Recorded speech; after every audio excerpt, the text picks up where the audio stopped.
لو أنا عايز أعمل داشبورد هل أستخدم tool مايكروسوفت باور بي اي ولا أستخدم إكسل؟ الاتنين أقدر أعمل بيهم interactive dashboard، بس أنهي واحدة هتكون أنسب ليّا؟ فخلّينا مع بعض في الفيديو ده نشوف كده إيه الفروقات ما بين مايكروسوفت باور بي اي وإكسل، وخلّينا نقول في الأول إن الاتنين مميزين. مايكروسوفت باور بي اي وإكسل الاتنين مميزين والاتنين أقدر أعمل بيهم interactive dashboard، بس خلّينا نشوف إيه الفروقات اللي ما بينهم، وعلى الأساس ده تقدر تحدد إيه أنسب tool تقدر تستخدمها أو إن أنت محتاج الاتنين تشتغل عليهم. فخلّينا نبدأ كده بمايكروسوفت باور بي اي. في مايكروسوفت باور بي اي لو انا عايز اعمل فلتر على الداتا اقدر اكليك على الكولوم دايركت، اقدر اكليك هنا على الكولوم على طول هيبتدي يعمل فلتر في الداتا. بص كده لما انا بعمل كليك بيفلتر في الداتا. هل في الاكسل اقدر اعمل ده؟ لا، ما اقدرش اعمل ده، بس بستخدم حاجه تانية اسمها سلايسرز. لو انا عايز اعمل على سيجمنت معين هبتدي انا اكليك على السيجمنت هيبتدي يعمل الفلترز بتاعتي، انا ببتدي اكليك بيبتدي يغير الفلترز بتاعتي. فده اوبشن مش متاح في الاكسل، متاح في باور بي اي. في باور بي اي كمان اقدر ان انا اضيف سلايسرز، يعني جزء السلايسر ده موجود في باور بي اي اقدر اضيفه. في باور بي اي اقدر ان انا اظهر كولم بلون مختلف عشان يبين معايا الفاليو مختلفه، مثلا كومبيرد بتارجت معين او الداتا مختلفه فيظهر لون مختلف، وده بيتغير حسب الداتا، حسب ما انا بغير الارقام بتاعتي بيتغير اللون. هنا كان السيلز، دلوقتي بقى الهيومن ريسورس هو اللي فيه الدروب. فده انا بقدر اعمله بشكل دايناميك على باور بي اي، اقدر كمان اعمله بشكل دايناميك على الاكسل لما بغير الداتا. الالوان كمان معايا بتتغير من جرين لريد حسب هو زاد ولا قل. احنا بنقدر نعمل ده وبنشرح ده في الكورسات اللي احنا بنقدمها. فدي حاجة موجودة في التو تولز. يمكن في الإكسل هنا إحنا بنعملها بwork around، فبنقدر نظهر الكولوم السنة والسنة اللي قبلها مع بعض ونشوف هو زاد والّا قل. في باور بي اي حاليًا مش بنقدر نظهر غير هو كولوم واحد بس، ونقول compared هو بتارجت معين أو بالسنة اللي قبلها مثلًا زاد والّا قل، فنقدر نظهره كtool tip، ما نقدرش نظهر الكولوم جنبيه. ده option موجود ودي feature موجودة في التو تولز موجودين نقدر نستخدمهم. حاجة كمان إن إحنا متاحة موجودة في الباور بي اي، موجودة في الإكسل بس بfeatures أكتر زي الmap مثلًا for example. الmap موجودة في باور بي اي، تقدر إن أنت تعمل لو عملنا zoom هنا كده للmap تقدر إن أنا شايف إن كاليفورنيا هي أعلى state، أقدر أكليك على كاليفورنيا يجيب لي يعمل drill down جوّه الmap ويجيب لي الcities اللي جواها. أقدر إن أنا أعمل drill up مرّة تانية، أختار state تانية وابتدي أشوف جواها أرجع تاني. نفس الكلام ده أقدر أعمله في الإكسل؟ لأ، أنا في الإكسل أقدر أdisplay الmap. فأنا أقدر هنا أdisplay الmap، ممكن لمّا أغيّر slicers مثلًا filters تغيّر الmap معايا، إنما مش باقدر إن أنا أعمل drill down جوّه الmap نفسها. ودي برضه بتستخدم في الmaps للدول زي مثلًا أمريكا أو أوروبا، إنما الدول العربية بتبقى الmap مش بتظهر فيها بالcity، يعني مش بتظهر المحافظات أو المدن العربية جوّه الmap في الإكسل، مش بيقراها بسهولة. فالأفضل إن أنا باستخدمها على مايكروسوفت باور بي اي، لإن هو بيقرا سواء حاجات في مصر أو في العالم كله بيقدر يقرا الcities بتاعتي ما فيهاش أي مشكلة.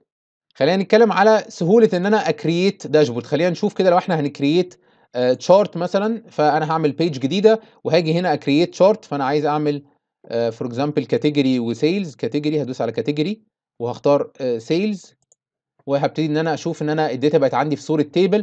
مجرد أنا هاختار نوع الchart المناسب بالنسبة لي، اخترت chart فبقت في صورة chart. خلّينا نعمل نفس الكلام ده على الExcel. هنيجي على الExcel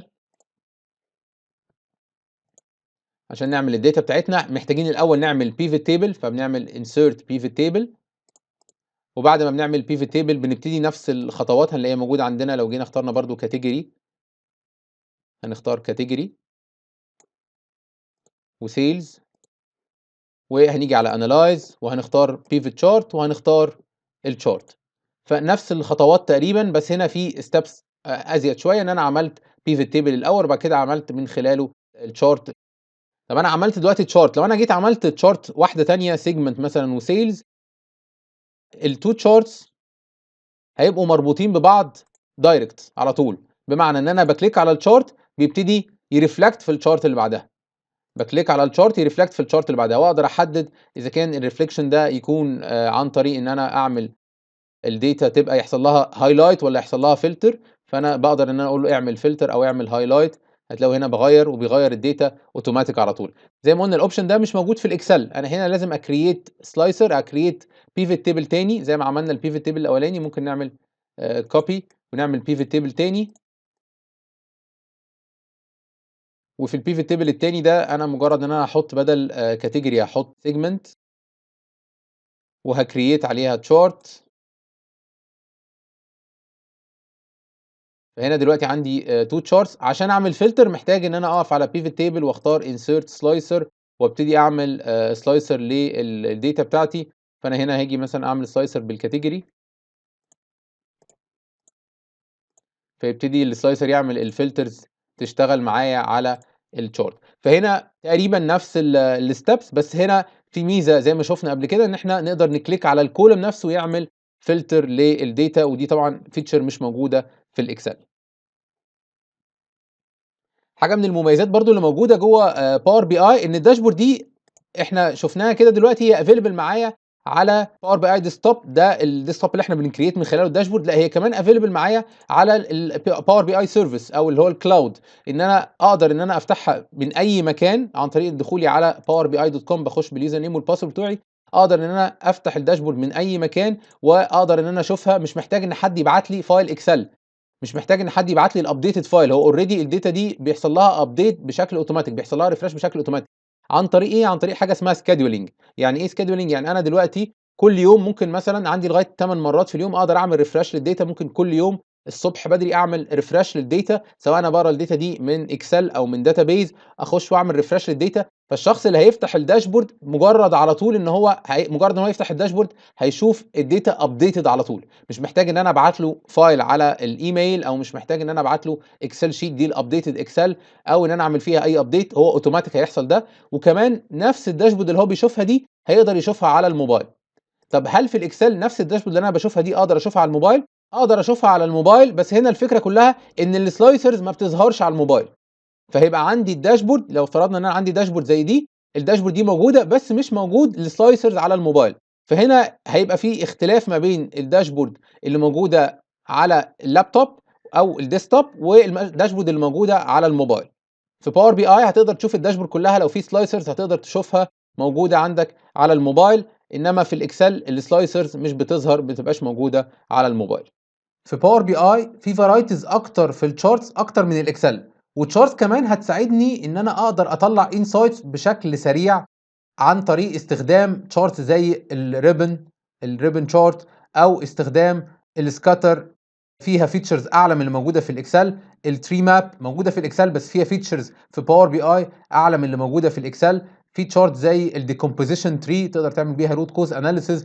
ففي تشارتس موجوده تقدر تستخدمها، وفيها فرايتيز اكتر وفيها اوبشنز اكتر من اللي موجوده في الاكسل، ان انا اقدر اطلع بيها انسايتس من الداتا. وكمان عندي جيت مور فيجوالز، هلاقي مجموعه كبيره جدا من الشارتس ان انا اقدر استخدمها. هنلاقي مجموعة كبيرة جدًا من الcharts نقدر نستخدمها، معظمها for free أقدر أستخدمها، فبتدّيني options أكتر لو أنا عايز أعمل features أكتر أو تزوّد لي الfeatures. في كمان option جميل جدًا موجود جوّه الpower BI وهو الQ&A، إن أنا أقدر أسأل سؤال، أكتب English question وهو يطلّع لي الإجابة على طول من غير ما أبني chart. يعني لو جيت عملت page جديدة ونشوف بس example الQ&A، هادوس على Q&A وهابتدي هنا أكتب English question. لو قُلت مثلًا أنا عايز الmonthly income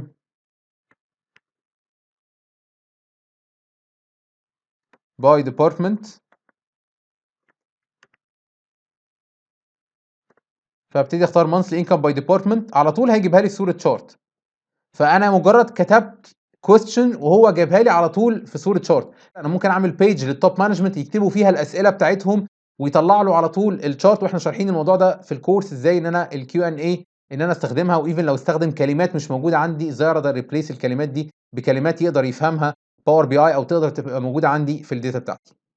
زي ما شُفنا كده في بعض الفروقات. طب أنا إمتى آخُد القرار أستخدم أنهي فيهم؟ أنا برضه لسه محتار، مش عارف أختار مين الtool اللي مناسبة بالنسبة لي أكتر. زي ما قُلنا ممكن يكون الاتنين مناسبين بالنسبة لي، فخلاص أنا كده عارف الاتنين مناسبين بالنسبة لي، فأنا هاستخدم الاتنين.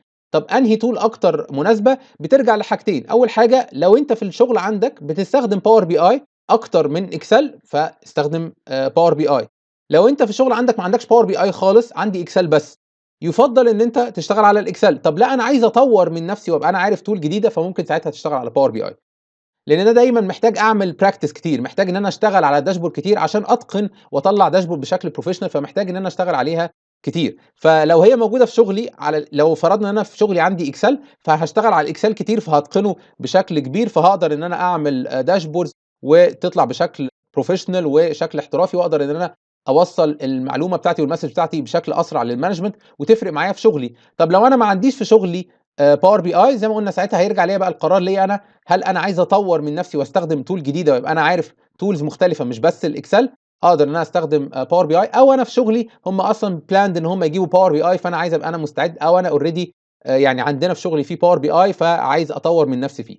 فهنا القرار بتشوفه حسب النقطتين دول، هل في شغلي في اكسل ولا لا، او في باور بي اي او لا، حسب التول الموجوده، او انا عايز اطور من نفسي. كده احنا شفنا بعض الفروقات ما بين التو تولز، الباور بي اي والاكسل. هحط لكم مع الفيديو لينك للكورسز، الكورس بريزنت داتا واكسل داشبوردز، وكورس مايكروسوفت باور بي اي، وشوف ايه الانسب بالنسبه لك، هل انهي تول انت محتاج تستخدمها، ولا انت محتاج تستخدم الاثنين، لان كل واحده ليها الفيتشرز بتاعتها وليها استخداماتها، وحسب برضو في طبيعه شغلك. سواء استخدمت مايكروسوفت باور بي اي او استخدمت مايكروسوفت اكسل، الاثنين تقدر من خلالهم تشتغل على الداتا بتاعتك، سواء كنت شغال في الاتش ار، في السيلز، في الماركتنج، في الكول سنتر، في الفاينانس، في سبلاي تشين، وات ايفر ايه الديبارتمنت اللي انت شغال فيه، او وات ايفر ايه الاندستري اللي انت شغال فيها، تقدر ان انت تعرض الداتا بتاعتك على باور بي اي او على الاكسل. اتمنى ان انا اكون وضحت لكم بعض الفروقات الموجوده ما بين مايكروسوفت باور بي اي ومايكروسوفت اكسل. زي ما قلنا الاثنين من خلالهم نقدر نعمل انتر اكتيف داشبورد، بس انت بتشوف اكتر ايه المناسب بالنسبه لك، هل مايكروسوفت باور بي اي او مايكروسوفت اكسل. شكرا لكم واشوفكم دايما على خير. سلام عليكم.